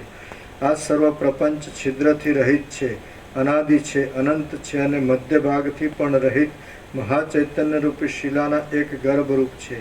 વળી તે બ્રહ્મરૂપ આત્માએ પોતે જ પોતાની કલ્પના વડે જગત, સૃષ્ટિ, ભુવન, દ્રશ્ય ઇત્યાદિ નામોની કલ્પના કરી લીધી છે.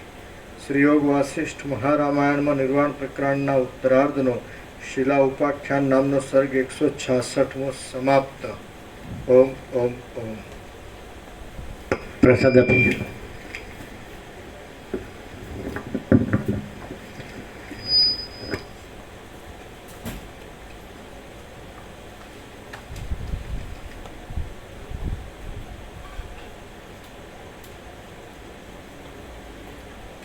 એટલે આ બધી એક જ પરમાત્માની સત્તા છે અને આ બધું એ પરમાત્માની સત્તા જ આ બધું થઈ રહી છે.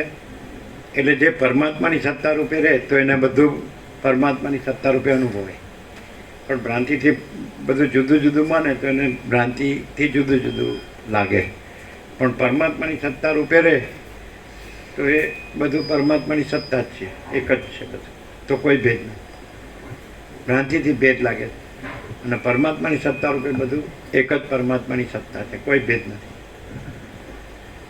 અજરામર, અખંડ અવિનાશ, અખંડ સચ્ચિદાનંદ.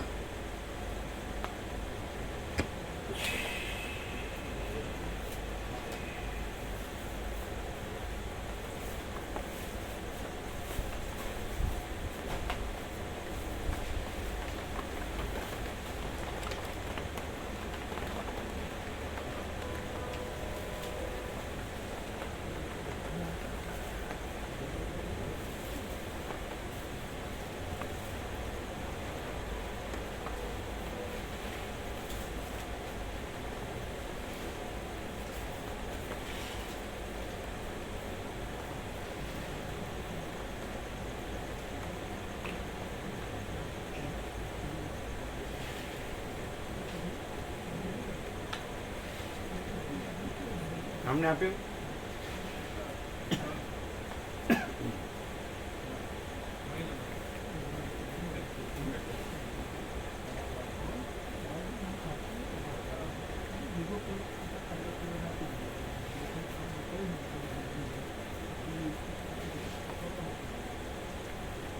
આ લઈ લેજો.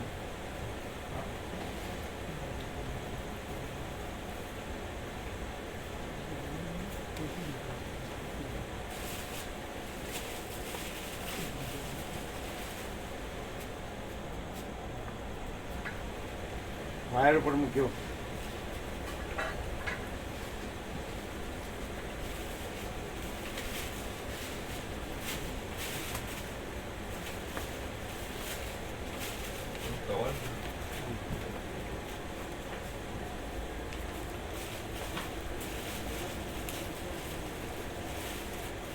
આનું કવર ક્યાં છે?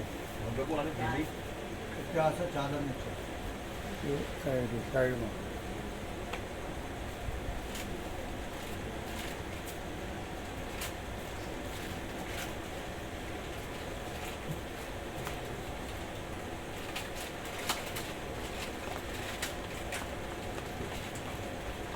આ સર્વ પરમાત્માની સત્તારૂપી શિલા છે ખંડ. એટલે સર્વ પરમાત્માની સત્તારૂપ જ કોઈ ભેદ નથી. અખંડ ચૈતન્ય પ્રકાશ. ये प्रश्न है पूछी सकिए હા તો જેમ લેવું હોય ને આપજો. કોણ લે? તમારા જેમ જરૂર હોય ને કોને જરૂર હોય? જેમ જરૂર હોય એને આપો.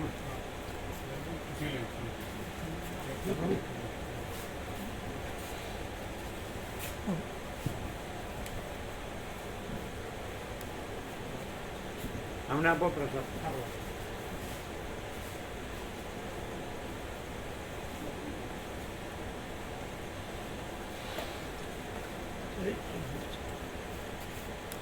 और ये प्रश्न है प्रभु પ્રભુ કાલે ઓપરેશનમાં જવાનું છે. કાલે આપના મોતિયાનું ઓપરેશનમાં જવાનું છે. બરાબર. થોડા દિવસ નહીં અવાય. હા ये प्रश्न है तो पूछी सकिए प्रश्न पूछी सकिए જો આ तो प्रभु आप ये अपनी शेड बनाओ ये पार्षद भाई चाले ने पार्षद शेड बनाओ तो हमारे अंदर ये विचार आयो कि आज आप प्लास्टिक में बनाइए इकट्ठा आपको पत्थर में से पाको बनाइए व्यापक भाविक की सेवा કરી નાખીએ એ સારું સૌથી એટલે કાયમ તો આ નહીં કરી નાખીએ. તે પછી બે ને કરી નાખીએ. દરેક ભાવિકની વ્યાપક સેવા થઈ જાય પરમાત્માના ભાવથી બધા સેવા આપે એવી રીતે દરેક ભાવિકની સેવા આવી જાય જેને તે ઈચ્છા હોય દસ કે જે આપે અને વ્યવસ્થિત સેવા ઘણા ભાવિકો છે. હા ઘણા ભાવિકો તો આ અંદર કિરાણા એવું પૂછ્યું કે પ્રભુ પૂછી ઘણા ભાવિકો છે. આદિત્યનું પ્રભુ છે, જયંતિ પ્રભુ છે, ઊંઝાવાળા દરેક ભાવિકના જે કોઈને 5 કોઈ 10 જે આ બધા છે. બધા જેને જે ઈચ્છા હોય આપે હા બળદેવ પ્રભુ ગાંધીનગરવાળા છે. કેટલા ઘણા છે. આ છે ઘનશ્યામ પ્રભુ છે. બધાને કહેવાય આ બે પત્રોનો શેડ કરવાનો છે. વ્યાપક ભાવિકોની સેવા સમજ્યા? ગોવર્ધન પ્રભુને કહેવાનું, આ શું ઘડી ઘડી તૂટી જાય એને મગજમાં કહેવાય. બીજું કંઈ. કલ્પેશ પ્રભુને કહેવાય અમેરિકાથી, અને ગજેન્દ્ર પ્રભુને કહેવાય, બળદેવ પ્રભુને કહેવાય. ઘણા છે. આનંદ હે ના, વ્યાપક જેને જે એટલે આ પત્રનું કરશે ને એ પત્રનું હવે જોવું જ ન પડે. પણ હવે કેવી રીતે બાંધવાનું મજબૂત એ કેવી રીતે? એ લોકો શેરવાળા હોય ને કરી નાખે જે બનાવતા હોય હે? જે શેર ના બનાવે બનાવનારો જે શેડ શેર બનાવતા બનાવતી હોય, જાય એ જ કરે એ અહીં જે કરે બનાવતો એ કરે હમ. એનું કામ. એટલે એવું પરિચિત અનુભવી છે. અનુભવ. એ તો જે પ્રભુ આવશે પછી કરી દઈએ હા. આનો અહીંના અનુભવી હોય ને નજીકમાં તો સારું રહે આ જો વિવેક પ્રભુ આવે ને એના અનુભવીને કઈ કરાય તો પત્ર છે ને એ મજબૂત ટકાઉ સંતોષકારક લાવે. કઈ એકદમ ટોપ ક્વોલિટી સ્ટાન્ડર્ડ ક્વોલિટીના આવતા હોય ને પછી જોવું જ ન પડે. કયા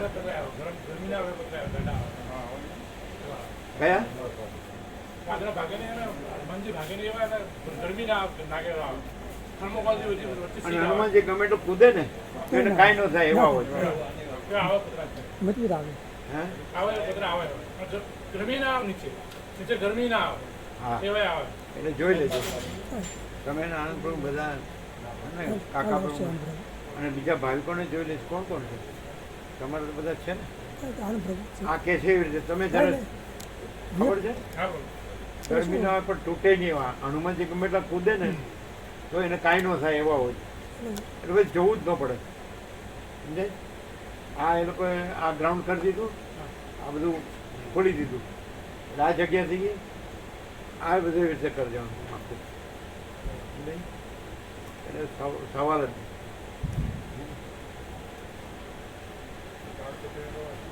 હે? તાડપત્રી ના લઈએ નહીં જતા. ના તાડપત્રી નહીં જતા. હા બરાબર છે. જે પતરા ગરમ ન થાય એવા હોય અને ગમે એટલું હનુમાનજી કૂદે તો તૂટે નહીં એવા હોય બસ. અને મજબૂત પછી જોવું જ ન પડે. એક આ ગ્રાઉન્ડ કરી દીધું, એક આ ગ્રાઉન્ડ. અને આને શું કરવાનું ખબર? જરૂર પડે ને તો આઘું જ આવવા દેવાનું. પાછું આ સામેનું છે ને કાઢ નાખવાનું, હમ. એ છે ને કાઢ નાખવાનું અને આખું ત્યાં સુધી જવાનું. સારું શેઠ સુધી લઈ જાય એટલે આ જે દરવાજો છે ને એને પેલું આમ શેડ છે ને એ આખું કાઢ નાખો અને આ છે ને જે આટલું એ આખું છેક સુધી જવાનું સળંગ. સમજાય? એટલે પૂરેપૂરી લંબાઈ પહોળાઈ મળે. બરાબર સમજાય તમને? થતું આ પાછળનું છે ને જે નીકળી જાય હા, અને એ કે લંબે આને આને આને અખંડ જવા દેવાનું. અખંડ પૂરું સત આ કન્ટિન્યુ સમજાય? આટલું જ નહીં છેક સુધી. બરાબર? એટલે ગમે એટલા ભાવિકોને વિશ્રામ કરવો હોય તો કરે છૂટથી. તપે નહીં એટલે વિશ્રામ પણ નહીં. પેલું હાઈટ હોય એટલે વાંધો ના આવે. થોડું હાઈટ હોય ને શેડ ખરા ને શેડ એમ ઉપરથી એમ ગોળાકાર થતા હોય એવું કંઈ જરૂરી નથી. એટલે એમ કહું બે- ઊંચું રહે તો હા ગરમી ઊંચું ના ઊંચું આવે. રાખવાનું ઊંચું રાખી ધાર પાડવાનું ઊંચું રહે તો ગરમી ના આવે. અને ઢાળ ઢાળ ધાર પાડવાનો ખૂબ એટલે ઊંચું ઊંચું રાખવાનું રાખવાનું. ઊંચું રાખવાનું હવા ઊંચા શકે ઢાળ પાણું ઊંચું હા રાખવાનું. એટલે હવા ઊંચા શકે ન તપે પણ ન તપે એવા પત્ર હોય અને હનુમાનજી ગમે એટલું કૂદે તો કાંઈ ન થાય એવા હોય અને છેક સુધી લેન્થમાં લઈ લેવાનું. પછી આ આખું જે હવે ખુલ્લું કર્યું છે એ